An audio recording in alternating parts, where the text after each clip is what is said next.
바람이 찹니다. 옷깃을 여미게 되는 계절이 오면 우리는 습관처럼 보일러 온도를 높입니다. 따뜻한 물이 나오고 방바닥이 금세 훈훈해지는 이 당연한 일상이 사실은 얼마나 치열한 생존 전쟁의 결과물인지 생각해 보신 적 있으신가요? 오늘은 조금은 서글프고 또 한편으로는 가슴 벅찬 이야기를 해보려 합니다. 30년이라는 긴 세월 동안 묵묵히 밭을 갈고 씨를 뿌린 한 농부의 이야기, 그리고 막상 수확의 계절이 되었을 때 그 열매를 가져가게 된 또 다른 농부의 이야기입니다. 이것은 단순한 농사 이야기가 아닙니다. 바로 우리의 이웃나라 일본, 그리고 치열한 경쟁 속에 서 있는 대한민국 조선업일 이야기입니다. 80조 원이라는 천문학적인 돈을 쏟아붓고도 정작 가장 달콤한 과실은 한국에게 내어줄 수밖에 없었던 일본의 역설적인 상황. 도대체 지난 30년 동안 호주의 붉은 사막과 거친 바다 위에서는 무슨 일이 있었던 걸까요? 그리고 우리는 이 기회를 어떻게 잡았으며 앞으로 다가올 미래에는 무엇을 준비해야 할까요? 지금부터 그 거대한 에너지 전쟁의 현장으로 여러분을 안내합니다. 상상해 보십시오. 끝이 보이지 않는 붉은 흙먼지, 숨을 들이쉴 때마다 폐부 깊숙이 박히는 뜨거운 열기. 이곳은 호주의 서부 내륙입니다. 사람이 살기 힘든 척박한 땅. 1980년대 후반의 어느 날, 그곳에 양복을 입은 일본인 무리가 서 있었습니다. 그들의 표정은 비장했습니다. 단순히 돈을 벌기 위해 온 사업가의 눈빛이 아니었습니다. 그들의 어깨에는 국가의 생존이라는 무거운 짐이 지워져 있었으니까요. 일본은 섬나라입니다. 우리와 마찬가지로 자원이 없습니다. 국토의 70%가 산이고 석유 한 방울 나지 않습니다. 에너지 자급률은 고작 15%, 나머지 85%는 남의 손에 달려있다는 뜻입니다. 1970년대 두 차례의 오일 쇼크를 겪으며 일본은 뼈저리게 깨달았습니다. 에너지가 없으면 공장도, 자동차도, 그리고 국민의 삶도 하루아침에 멈출 수 있다는 공포. 그 공포가 그들을 바다 건너 호주까지 이끌었습니다. 그들 중 한 사람, 다나카시라고 해두죠. 그는 임팩스, 일본의 국영 석유 개발 회사의 젊은 엔지니어였습니다. 그는 호주의 황무지를 바라보며 주먹을 꽉 쥐었습니다. 여기다. 여기서 일본의 미래를 찾아야 한다. 그들은 호주 땅 밑에 잠자고 있는 거대한 천연가스를 보았습니다. 그리고 결심했습니다. 이 가스를 일본으로 가져가겠다고. 그것은 30년이 걸릴지 50년이 걸릴지 모르는 대역사였습니다. 그렇게 시작된 것이 바로 익시스 프로젝트였습니다. 들어간 돈만 무려 600억 달러, 우리 돈으로 80조 원이 넘습니다. 감이 오십니까? 대한민국의 1년 국방 예산이 60조 원 정도입니다. 한 나라가 1년 동안 탱크를 만들고 전투기를 띄우고 60만 장병을 먹이고 입히는 돈보다 더 많은 금액을 일본은 호주의 가스전 하나에 쏟아부은 겁니다. 그 과정은 눈물겨웠습니다. 바다 한가운데에 거대한 처리 시설을 짓고 거기서 뽑아낸 가스를 육지로 보내기 위해 해저 파이프라인을 깔았습니다. 그 길이가 무려 890km, 서울에서 부산을 왕복하고도 남는 거리입니다. 남반구에서 가장 긴 파이프라인이었습니다. 다나카시의 머리카락이 검은색에서 하얗게 새어가는 동안 일본은 묵묵히 인프라를 깔았습니다. 1998년에 탐사권을 따내고 2018년에야 비로소 첫 가스가 생산되었습니다. 무려 20년. 강산이 2번 변하는 시간 동안 그들은 포기하지 않았습니다. 왜 그랬을까요? 단순히 돈 때문이었을까요? 아닙니다. 안보 때문이었습니다. 일본 정부는 이 프로젝트에 황금줄을 쥐고 있었습니다. 경영진이 마음대로 팔아먹지 못하게 국가가 직접 관리했다는 뜻입니다. 이 가스전에서 나오는 천연가스는 일본 전체 수입량의 10%를 책임집니다. 일본의 모든 전기를 8시간 동안 켤 수 있는 엄청난 양입니다. 일본에게 호주는 단순한 투자처가 아니라 국가의 생명줄이었습니다. 그런데 말입니다. 세상은 참 야속합니다. 다나카시와 일본 엔지니어들이 30년 청춘을 바쳐 가스전을 완성하고 이제 좀 숨을 돌리나 싶었을 때 세상의 규칙이 바뀌어 버렸습니다. 탄소 중립. 전 세계가 이 구호를 외치기 시작한 겁니다. 천연가스는 석탄이나 석유보다는 깨끗하지만 그래도 태우면 탄소가 나옵니다. 2050년까지 탄소 배출을 제로로 만들겠다는 전 지구적인 약속 앞에서 천연가스는 더 이상 완벽한 정답이 아니었습니다. 일본 정부는 당황했습니다. 80조 원을 들여 만들어 놓은 에너지 제국이 위협받기 시작한 겁니다. 하지만 그들은 좌절하는 대신 다시 한번 승부수를 던졌습니다. 바로 수소였습니다. 수소. 태우면 물만 나오고 탄소는 전혀 나오지 않는 꿈의 연료. 일본은 2017년 세계 최초로 수소 사회로 가겠다고 선언합니다. 남들보다 한 발 앞서 미래를 선점하겠다는 야심이었습니다. 하지만 일본 땅에는 수소를 만들 자원이 부족했습니다. 그들은 다시 호주를 바라봤습니다. 호주 빅토리아주에는 갈탄이라는 석탄이 지천에 널려 있습니다.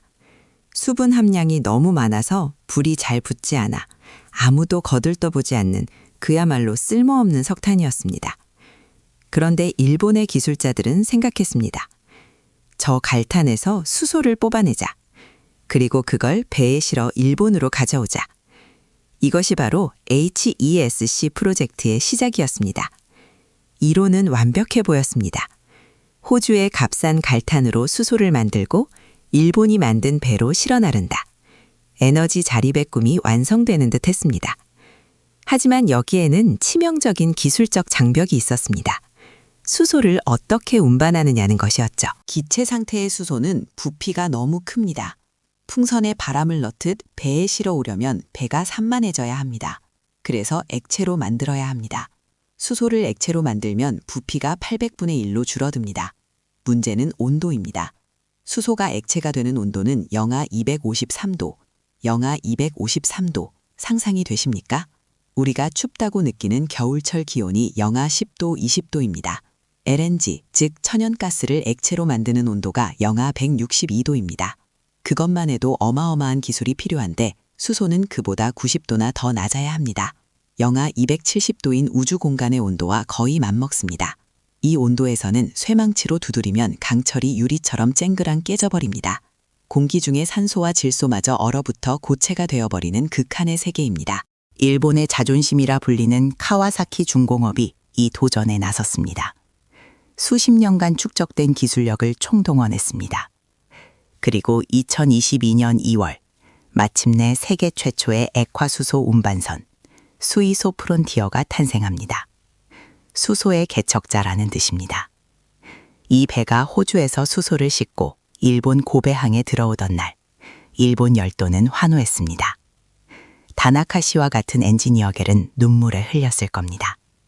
인류 역사상 처음으로 바다를 건너 수소를 운반해냈다는 자부심. 역시 기술의 일본이다. 우리가 해냈다는 긍지가 하늘을 찔렀습니다. 그들은 확신했습니다. 이제 에너지 패권은 일본의 것이라고. 30년 전 호주 땅에 첫 삽을 떴던 그 노력이 마침내 결실을 맺었다고 믿었습니다. 하지만 여러분, 비극은 가장 환희에 찬 순간에 조용히 찾아옵니다. 샴페인을 터뜨리고 축배를 들던 그 순간 정작 시장의 냉혹한 계산기는 다른 숫자를 두드리고 있었습니다. 호주 퍼스의 한 고급 호텔 회의실, 호주 최대의 에너지 기업 우드사이드의 임원들이 모여 있었습니다. 그들 앞에는 두 개의 제안서가 놓여 있었습니다. 하나는 일본 조선소의 것, 다른 하나는 한국 조선소의 것이었습니다. 일본 측 제안서는 화려했습니다. 세계 최초 실증 성공, 검증된 기술. 하지만 임원들의 표정은 밝지 않았습니다. 그들이 주목한 것은 최초라는 타이틀이 아니었습니다. 바로 비용과 효율이었습니다. 일본이 만든 스위소 프론티어는 사실상 실험용 배였습니다. 수소를 실을 수 있는 탱크의 크기가 1250세제곱미터, 올림픽 수영장 반 정도의 양입니다. 실증용으로는 훌륭했지만 장사를 하기에는 턱없이 작았습니다. 호주에서 일본까지 왕복 보름이 넘게 걸리는데 고작 수영장 반개 분량을 실어 나른다. 배 기름값도 안 나오는 구조입니다. 에너지 기업들이 원하는 건 규모의 경제였습니다. 한 번에 왕창 실어 날라야 단가가 떨어집니다. 그들이 원하는 배는 최소 4만, 아니 8만 세제곱미터급의 초대형 선박이었습니다. 일본 배보다 60배, 70배 더 큰 배가 필요했습니다. 바로 이 지점에서 한국과 일본의 운명이 갈렸습니다. 회의실의 침묵을 깨고 우드사이드의 CEO가 입을 열었습니다.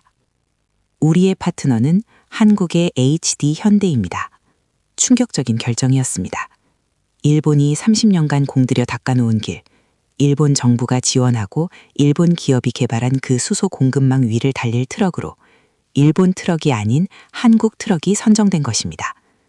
심지어 일본의 3대 해운사 중 하나인 MOL조차 자국조선소를 외면하고 한국조선소와 손을 잡았습니다. 도대체 왜 이런 일이 벌어진 걸까요? 같은 일본인끼리의 의리마저 저버리게 만든 한국조선업의 저력은 무엇이었을까요? 시계를 잠시 2010년대 중반 거제도로 돌려보겠습니다. 새벽 5시, 차가운 바닷바람이 부는 조선소 정문 앞, 작업복을 입은 김 반장님이 서 있습니다. 그의 얼굴에는 깊은 주름이 패여 있습니다. 당시 한국조선업은 최악의 불황을 겪고 있었습니다. 수주 절벽, 구조 조정, 동료들이 하나둘씩 짐을 싸서 떠나던 시절이었습니다.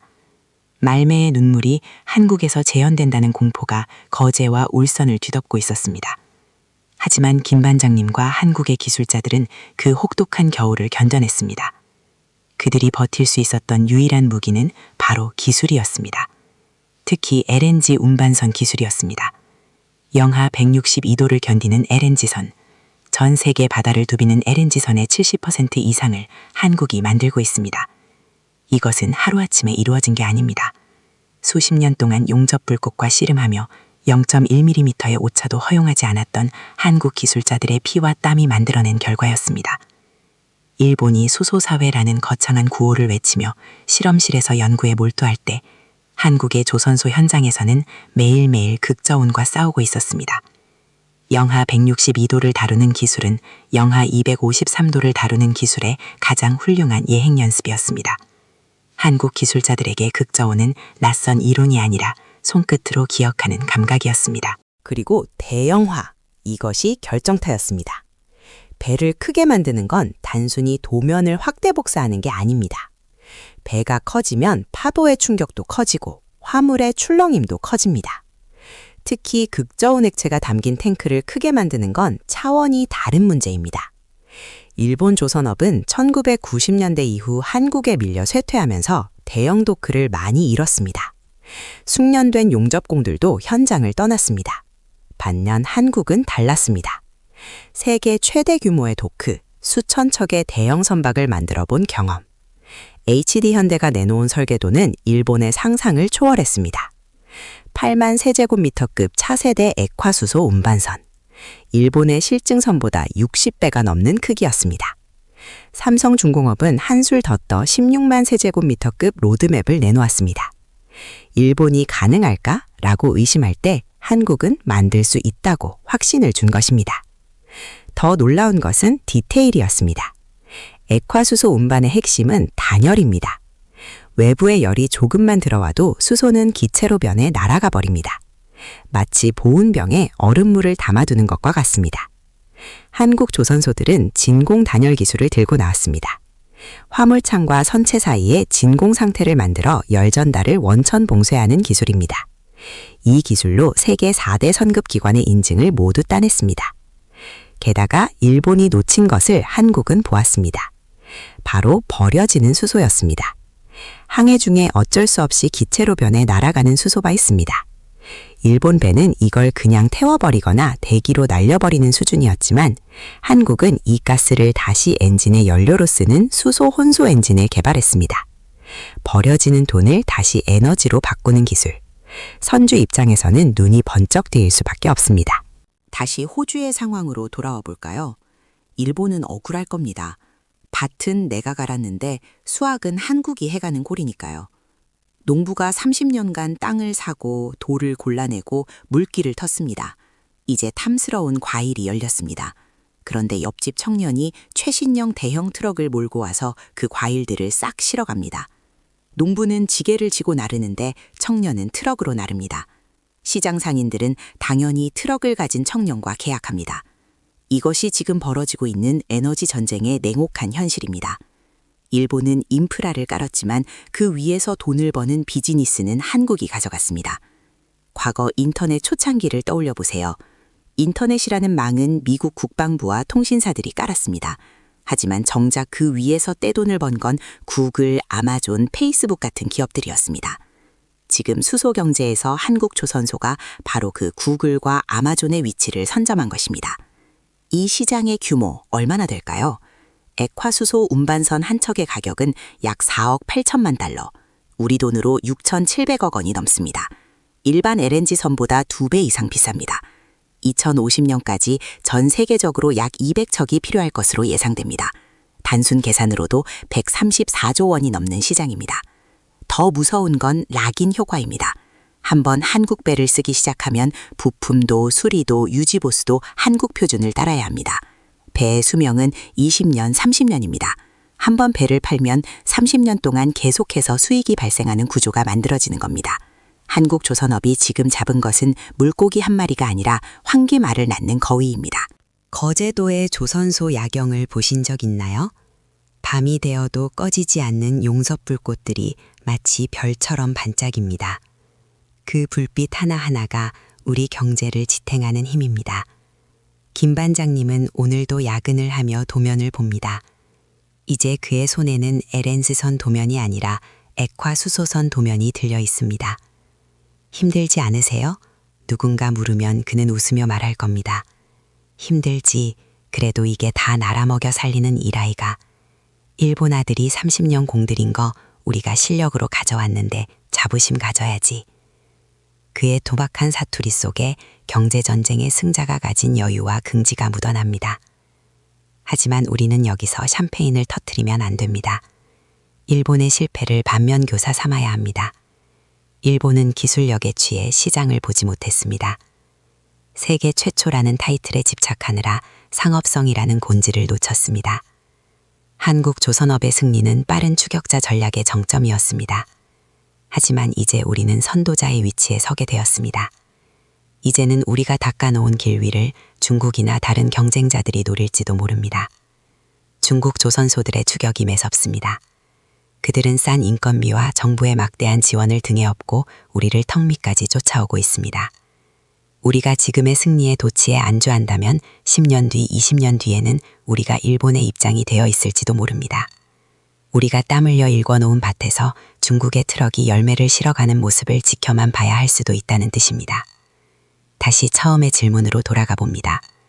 일본의 30년 투자, 그리고 한국의 열매. 이것은 단순히 운이 좋아서 얻은 결과가 아닙니다. 지난 수십 년간 묵묵히 기술을 갈고 닦아온 한국 조선인들의 피와 땀, 그리고 시장의 흐름을 읽고 과감하게 투자한 기업들의 결단이 만들어낸 합작품입니다. 하지만 기억하십시오. 비즈니스의 세계에 영원한 승자는 없습니다. 일본의 다나카 씨가 흘렸던 눈물, 그 씁쓸함을 우리가 맛보지 않으리라는 보장은 어디에도 없습니다. 지금 우리에게 필요한 것은 승리의 기쁨을 만끽하는 것이 아니라 더욱 신발끈을 동여매는 자세입니다. 거대한 수소 운반선이 호주의 항구를 떠나 태평양을 가로지르는 상상을 해봅니다. 그 배의 뱃머리에는 코리아라는 글자가 선명하게 새겨져 있을 것입니다. 그 배가 실어오는 것은 단순한 수소가 아닙니다. 우리 아이들이 살아갈 미래의 에너지, 그리고 대한민국 경제의 새로운 희망입니다. 밤이 깊었습니다.